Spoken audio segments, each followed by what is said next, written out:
Good morning and a very, very happy morning. We are reading Wabi Sabi, written by Beth Kempton. We are on page number 80. Nurturing a harmonious relationship. Here the writer is talking about Japanese relationship with nature. And he says कि pictures में ये देखते हैं कि भाई बहुत बड़े बड़े वास्ट नेचर के एक्सपेंस हैं, माउंट फूजी है एंड ऑल दैट, लेकिन जो इतनी इंडस्ट्रियलाइजेशन हो रही है उसमें यह नहीं हम भूल सकते कि बिल्कुल एपरेंट है कि हर जगह कंक्रीट के जंगल खड़े हो रहे हैं और कोई भी जगह आप नेचर की ऐसी फ़ोटो नहीं ले पाते हैं जहाँ पे कोई ना कोई बिल्डिंग ना हो। और बहुत सारी एनिमेटेड फिल्म्स डायरेक्टर हायो ने बनाई है जो एक्सप्रेस करता है कि जो रिलेशनशिप है मैन और नेचर में वो कितना इम्पॉर्टेंट है। जब इंसान को प्रकृति से दूर कर दिया जाता है तो क्या इश्यूज होते हैं। तो अब चैलेंज ये है कि हम इंसान दोबारा नेचर की तरफ कैसे जाएं, दूर ना जाएं। पेज नंबर 81 पे राइटर कहता है इम्परमानेंस ऑफ ऑ मीन्स कुछ जो बिल्कुल अनित्य है पर वो आपको अचंभित करता है। और वो कहता है कि मैं एक जैपनीज़ लाइब्रेरी के अंदर कुछ रिसर्च करने जा रहा था, तो मैंने जब ऊपर को देखा तो देखा कि आसमान पे 2 रेनबो यानी इंद्रधनुष है। मैं वहीं पे खड़ा का खड़ा रह गया। ये खूबसूरत से उपहार को जो प्रकृति ने मुझे दिया था, ऐसा जैसा कि मैंने कभी ना देखा हो, और मैं उसे बदलते हुए देख रहा था। अब वो पहले से ज़्यादा स्ट्रॉन्ग था, अब वो हल्का सा फेड कर रहा था। उसी समय एक टीनेजर लड़का जो था वो मेरी डायरेक्शन में, क्योंकि अपना सर नीचे करके आया तो एकदम ऑलमोस्ट मेरे अंदर बम्प कर गया। वो क्योंकि अपने फ़ोन में देख रहा था। मैंने उसको बोला देखो ऊपर। जब उसने ऊपर को देखा तो वाह। एंड उस समय 2 व्यक्ति जो बिल्कुल अजनबी थे, एक परफेक्ट मोमेंट था, डबल रेनबो देख रहे थे और विदिन 2 मिनट्स वो रेनबो चला गया था। कहने का अभिप्राय क्या है? राइटर कहता है कि प्रकृति घर है मिरेकल्स का, कॉम्प्लेक्स ग्रोथ जो आपके समझ से बाहर है, स्टोरीज ऑफ रेजिलियंस। अगर आप देखो यहाँ पे, मैं अपनी विंडो से रोज़ देखती हूँ ना, इतनी तेज़ बारिश, कभी इतना कड़क धूप, कभी कुछ, लेकिन नीचे पेड़ पौधे पक्षी किस प्रकार से फिर से वैसे खड़े होके, रादर कई बार मैं देखती हूँ ज़्यादा स्ट्रांगली खड़े होते हैं और उससे भी ज़्यादा ब्यूटीफुल होते हैं। फिर 2 महीने बाद गर्मी में स्कॉर्चिंग हीट के अंदर पत्ते झड़ते हुए पता नहीं कैसे, और फिर खिलते हुए। That is what resilience is. हम इंसान क्या करते हैं, कैसे घबराते हैं ना। सो ये जो एफर्मल ब्यूटी मीन्स क्षणिक थोड़े समय रहने वाली ब्यूटी एमर्ज होती है, एवेपोरेट होती, ख़त्म होती है। तो जब हम समय निकालते हैं, बैठते हैं, देखते हैं, रुकते हैं, तो ये सारे गिफ्ट हमें रिमाइंड करते हैं, हम सचेत हों कि हमारी अपनी ज़िंदगी की खूबसूरतियों के ऊपर जो बिल्कुल फ्लीटिंग है, जो आती हैं और चली जाती हैं। तो वाबी साबी इंस्पायर्ड विजडम जो है कि हम प्रकृति के तरह साथ कैसे रहें। सबसे पहले कुछ पॉइंट्स हैं यहाँ। प्रकृति हमें रिमाइंड करती है कि हमारी ज़िंदगी कितनी ट्रांजिएंस है, बदलती रहती है। जिस समय हम पासिंग सीजन्स पे अटेंशन देते हैं ना, तो ये एक तरीका है कि हम प्रेजेंट हों कि इस पल में क्या हो रहा है। प्रकृति की रिदम हमें रिमाइंड करती है कि हम अपनी नेचुरल रिदम को देखें, ताकि हमें पता रहे कि किस वक्त हमें आगे बढ़ के एक्शन लेना है, किस वक्त हमें रिलैक्स करना है। पेज नंबर 82 पे राइटर कहता है ट्राइड पॉन्डरिंग, मनन चिंतन करें, कुछ समय प्रकृति के साथ स्पेंड करें, कंटेम्पलेट करते हुए, मनन चिंतन करते हुए कि ये ज़िंदगी कितनी ट्रांजिएंस है, बदलती हुई है, इतनी इम्परमानेंट है। ब्यूटी जो कि सिर्फ लाइट में नहीं, अंधेरे में भी है। छोटी छोटी डिटेल्स एक बहुत बड़े वास्ट होराइजन पे। पहले बचपन में हम कितने बादलों को देखा करते थे ना, अलग अलग शेप्स बनाते थे। किस तरह से कुछ समय पहले कोई बादल इधर है उधर है। Do you see it now also? Seasons की क्लूज एंड गिफ्ट्स। हल्की सी निप है अभी ठंड के अंदर, हल्की सी। दोपहर में गर्मी है लेकिन तब भी अच्छी लगती है। बाहर सुबह जाओ तो हल्की सी ठिठुरन है, मोर कूकते हुए क्या बढ़िया लगते हैं। The sensual expression of this weather, क्या नोटिस कर रहे हैं आप?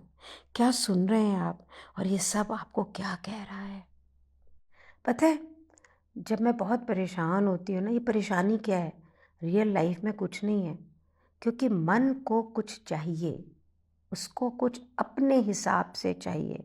सब कुछ होते हुए भी कुछ एम्बिशंस, कुछ ये कुछ चाहिए। पर जब मैं बाहर जाती हूँ ना, मेरी विंडो से बाहर देखती हूँ अरावली की इन पहाड़ियों को, इतनी खूबसूरत, इतनी लश, पानी से भरी। कभी 2 दिन पानी नहीं गिरता है तो थोड़े से उनके बने हुए तालाब, पॉन्ड छोटे हो रहते हैं, कभी बड़े हो जाते हैं, कभी कुछ कभी कुछ। और किस प्रकार से जानवर जो उसमें चल रहे हैं, जंगली कुत्ते, जो भैंसें आती हैं, गायें, किस तरह से वो अपने रूट को उसके हिसाब से बदलती चली जाती हैं। और ऐसे लगता है सब कुछ बिल्कुल सिंक्रोनाइज्ड है। सिर्फ अगर इसमें अनसिंक्रोनाइज्ड है ना, तो वो हमारा दिमाग जो पता नहीं क्या क्या सोचता है। देखिए कैसे प्रकृति आपसे बात करती है। जब मैं ये आपसे बात कर रही हूँ तो मैं बाहर देख भी रही हूँ, और मेरे पास अभी 4 मिनट बाकी हैं इस ऑडियंस को ख़त्म करने में। और मैंने पेज पलटी तो बुक में पता है क्या लिखा हुआ है? Chapter 4, acceptance and letting go. Can you imagine? मैं बात कर रही हूँ मेरे दिमाग जो मुझे घुमाता रहता है, और चैप्टर में आया acceptance and letting go. This is the way प्रकृति टॉक्स टू यू। वो जो ऊपर जो डिवाइन फोर्सेस है ना, वो आपसे बात करती हैं। सो पेज नंबर 85 पे राइटर कहता है 2 तरीके हैं कि किसी भी सेंटेंस को ट्रांसलेट करने में, जब हम इंग्लिश से जापानीज़ में करते हैं। एक है चोकुयाकु, यानी कि आप एक डायरेक्ट ट्रांसलेट करते हैं, एक्चुअल में जो शब्द मीनिंग देता है। दूसरा है याकु, यानी कॉन्टेक्चुअल, यानी संदर्भ। तो हम जो डायरेक्ट से ट्रांसलेशन है, एक्चुअल वर्ड्स है, शायद उसको ज़्यादा परफेक्ट माने, लेकिन ज़िंदगी के अंदर संदर्भ ही सब कुछ है, कॉन्टेक्स्ट ही सब कुछ है। बिल्कुल वैसे ही जैसे कि एक जो कॉन्टेक्स्ट है, परफेक्ट लाइफ, मेरी ज़िंदगी इसी प्रकार से पूर्णता है, वो इस अकाउंट में नहीं लेती है context of our own complex and challenging reality, कि जीवन में जिस समय जिस पल में हम जो हैं, उस समय हमारे आसपास क्या हो रहा है। तो सीमिंगली इम्परफेक्ट वर्जन जो है ना, दैट इज़ याकू, संदर्भ, कॉन्टेक्स्ट, वही ज़्यादा रिलेटिव है, और वही इनफाइनाइटली सबसे ज़्यादा पावरफुल है, ग्रेसफुल है, वैल्यूएबल है। क्योंकि सबसे एक ऑथेंटिक ट्रांसलेशन देना और एक इम्परफेक्ट लाइफ को ऑथेंटिक वे से जीना मीन्स आपकी जो ज़िंदगी परफेक्ट क्या है? परफेक्ट है एक दिमाग की सोच। मेरी ज़िंदगी परफेक्ट कब होगी? जब मैं कितने बड़े बंगले में होंगी, मेरे पास ऐसा स्टाफ होगा, मेरे पास इतने पैसे होंगे, मेरे पास ये होगा। That is what. तो ये परफेक्शन किसने सोची है? मैंने सोची है। इम्परफेक्ट लाइफ क्या है? जैसी वो है, and that is what is authentic. So एक कोर टीचिंग जो वाबी साबी की है, वो है acceptance of true nature of life, सच्चा स्वभाव। हर चीज़ इम्परमानेंट है, इम्परफेक्ट है, इनकम्प्लीट है। इस चैप्टर के अंदर हम देखेंगे एक्सेप्टेंस, अपने आप से हमारा क्या रिलेशन है, हमारे पास्ट से, प्रेजेंट से, फ्यूचर से क्या रिलेशन है। और हो सकता है चैप्टर, राइटर कहता है चैप्टर पढ़ने के बाद में आप अपने अंदर एक शिफ्ट महसूस करें, आप एक्सपीरियंस करें कि एक टेंशन को रिलीज़ किया गया है, एक सर्ज करें, महसूस करें जहाँ आपको पर्सनल पावर है जो आती है जब हम लेट गो करते हैं, वो हमारी so called imagination of perfect life का, और एक्सेप्ट करते हैं कि जो है व्हाट इज़, और स्टैंड करते हैं एक फ्रेश ग्राउंड पे, एक नए पर्सपेक्टिव, एक नई धारणा के साथ।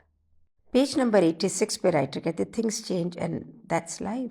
जितनी बार मैं क्योटो में आता हूँ सब कुछ फेमिलियर लगता है, पर सब कुछ बदल गया होता है।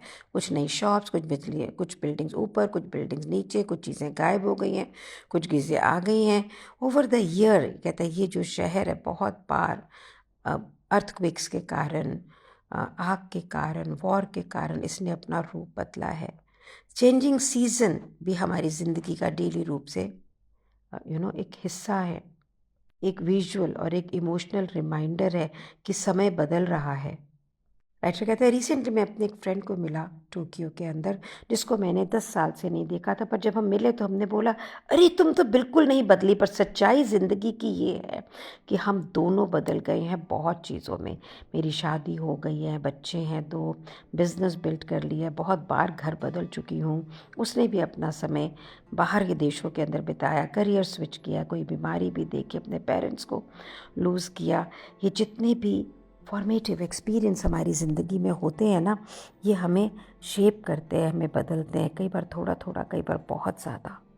हमारी ज़िंदगी, relationship, career, health, finance, attitude, interest, capabilities, responsibilities, opportunities सब समय बदल रही होती हैं। कभी वो बहुत सिग्निफिकेंट रूप से तेज़ी से बदलती हैं और हम उसको क्लियरली देख पाते हैं कि ये बदल रही हैं। कुछ समय ये धीरे धीरे बदल रही होती हैं, बिल्कुल वैसे ही जैसे कि कुछ फूल सूर्य के अंदर, यहाँ पे डैफोडिल्स का रेफरेंस दिया गया हुआ है, वो अपना हेड उठा रहे होते हैं। हमें अटेंशन देनी पड़ती है इस बदलाव को देखने के लिए। कुछ भी लाइफ में कंप्लीटली स्टिल यानी स्थिर नहीं होता है, ना हम हैं। वाबी साबी हमें दिखाता है किस तरह से पूरी प्रकृति की अवस्था हमेशा डायनेमिकली ट्रांजिएंस में ही रहती है, हर चीज़। और ये बदलाव इनएविटेबल है, रोक नहीं सकते इसको। अगर आप अपने पास्ट को पकड़ना चाहेंगे, अगर आप प्रेजेंट के लिए स्ट्रेसफुल है, तो ये बिल्कुल पॉइंटलेस है। राइटर कहती है कि मैंने पिछले सालों के अंदर है ना बहुत सारे लोगों को सपोर्ट किया है जब उनकी ज़िंदगी में मेजर बदलाव आ रहा था, और ये भी नोटिस किया है कि किस प्रकार से ये बदलाव हमारे एटीट्यूड को, हमारे दृष्टिकोण को बदलता है। At the end of the spectrum मैंने ये देखा, जो लोग उससे बहुत डरते थे वो हर कुछ करने की कोशिश करते हैं अपनी पावर में ताकि वो बदलाव ना हो, क्योंकि उनको ऐसा अच्छा नहीं लगता है। और ऐसे भी कुछ लोग हैं जो इस बदलाव को एम्ब्रेस करते हैं, गले लगा लेते हैं एस्केप मैनिज्म के थ्रू कि चलो छोड़ा, हैबिचुअली ऑल्सो। और जैसे जैसे चीज़ें डिफ़िकल्ट होती जाती है वो किसी और चीज़ को करने लग जाते हैं, किसी और चीज़ के पीछे भागते हैं, किसी चीज़ पे भी वो स्टिक नहीं करते हैं।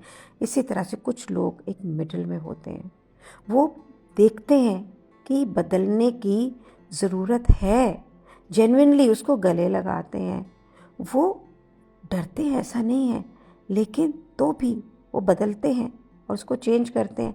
आप कहाँ पे खड़े हैं, आप ये बताइए। और एक बहुत ही रियल लाइफ एग्जाम्पल 87 पेज के ऊपर राइटर कहता है कि मैं मेरे दोस्त के साथ में चावल खा रहा हूँ और आज उसके गार्डन के अंदर बैम्बू गार्डन है, और वो बताता है कि फ्लेक्सिबिलिटी स्ट्रेंथ है बिल्कुल एक बैम्बू ट्रीज़ की तरह।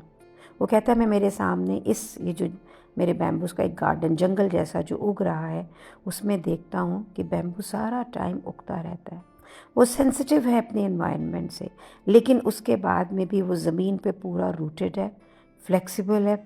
जब विंड ब्लो करती है तो बैम्बू रेजिस्ट नहीं करता है, उसको लेट गो करता है, उसके साथ मूव करता है, और तब भी फॉरेस्ट ग्रो करता रहता है। आप ये देखिए बिल्डिंग्स को अर्थक्वेक आता है जहाँ के देशों के अंदर, तो जो सरवाइव करते हैं वो वही होती हैं जो उस ट्रेम्बलिंग होती है ना अर्थक्वेक की, उसके साथ में शेक करते हैं।